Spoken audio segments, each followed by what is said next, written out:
क्या आप जानते हैं कि भारत में गन्ने की खेती कहां-कहां होती है? भारत दुनिया का सबसे बड़ा गन्ना उत्पादक देश है। लेकिन क्या आप जानते हैं कि गन्ने की खेती पूरे देश में नहीं होती, बल्कि कुछ खास राज्यों में सबसे ज्यादा गन्ना पैदावार होता है? सबसे पहला राज्य उत्तर प्रदेश गन्ने का सबसे बड़ा उत्पादक राज्य माना जाता है। यहाँ की उपज देश की कुल उत्पादन का लगभग 45% है। अब चलते हैं महाराष्ट्र की तरफ। यहाँ भी गन्ने की खेती बड़े पैमाने पर होती है। महाराष्ट्र गन्ने से साथ साथ गुड़ और शक्कर उत्पादन के लिए भी प्रसिद्ध है। दक्षिण भारत में कर्नाटक और तमिलनाडु गन्ने की खेती के प्रमुख केंद्र हैं।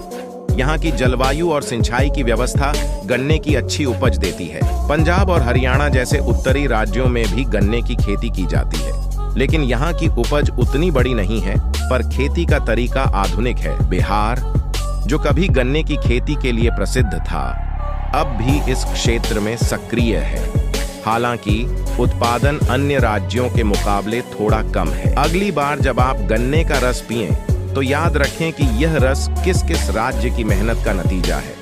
भारत के ये राज्य मिलकर हमें ताजगी से भरपूर गन्ना देते हैं।